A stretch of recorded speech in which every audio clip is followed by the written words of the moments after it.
பல ஸ்கூல்ல ஒர்க் பண்ணாலும் வீட்ல ஒர்க் பண்ணாலும் பண்ணலன்னா ப்ராக்ரஸ் கிடைக்காது. சோ வீட்டுக்கு ஹோம்வொர்க் கரெக்டா பண்றானா? இப்ப 7th 3 டேர்ம் மார்க் அவன் எப்படி இருக்கு?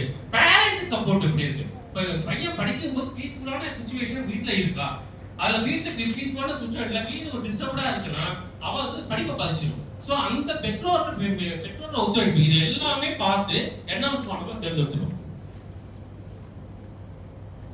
அதுக்கு அடுத்தது நாங்க இது ஜூலைல பண்ணிடுவோம். ஆகஸ்ட் மாசம் நாங்க என்ன சார் பண்ணுவோம் அப்படின்னா, ஆகஸ்ட் மாசம் முதல்ல பெற்றோர் மீட்டிங் பண்ணுவோம்.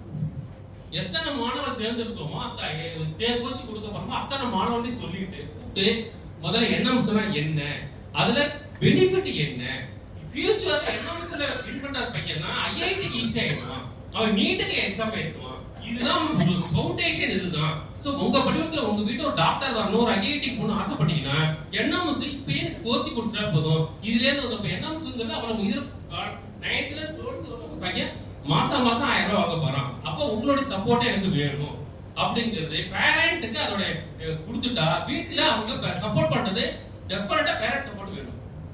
பேரண்ட்டுக்கு என்ன பத்தி தெரிஞ்சிருக்கணும். அப்படி பேரண்ட்ஸ் தெரிஞ்சு போச்சுனாலே அவங்க பிள்ளைங்க படிக்கும்போது டிவி ஆஃப் பண்ணிடுவாங்க.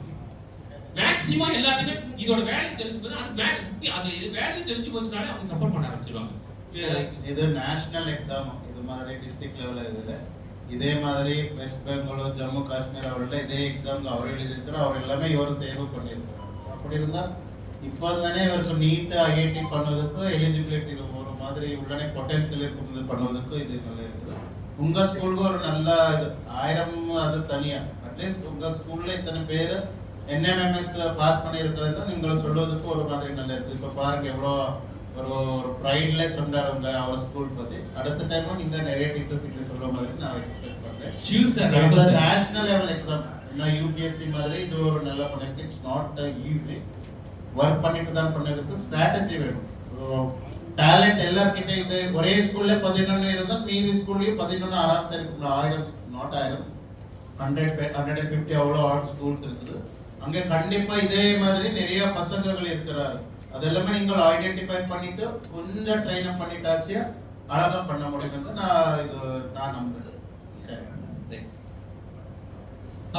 பேரண்ட்ஸ் மீட்டிங் கண்டிப்பா போடுங்க சார். பேரண்ட்ஸ் மீட்டிங் சப்போர்ட் வாங்கிடுங்க சார். அப்படின்னா அவன் என்எம்எஸ் வேல்யூ பத்தி உங்களுக்கு சொல்லிட்டீங்கன்னா சப்போர்ட் நல்லா வந்துடும். அதுக்கான வீட்டு சூழ்நிலை கரெக்டா சொல்லிடணும். படிக்கும் போது எந்த ஒரு டிஸ்டர்பன்ஸ் இருக்க கூடாது.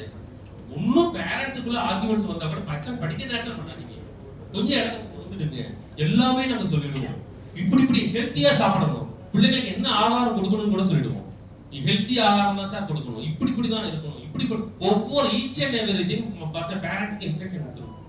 அந்த பேரண்ட்ஸ் சப்போர்ட் பண்ண அவங்க டெஃபினட்டா இதோட வேல்யூ தெரிஞ்ச பிறகு அவங்களே வில்லிங்னஸோட சப்போர்ட் பண்றாங்க. பேரண்ட்ஸே இப்ப எல்லாமே வந்திருக்காங்க. இப்ப அதுக்கு ஒண்ணு இது ஆரோக்கியமான உணவு அது வந்து விடுப்பு அது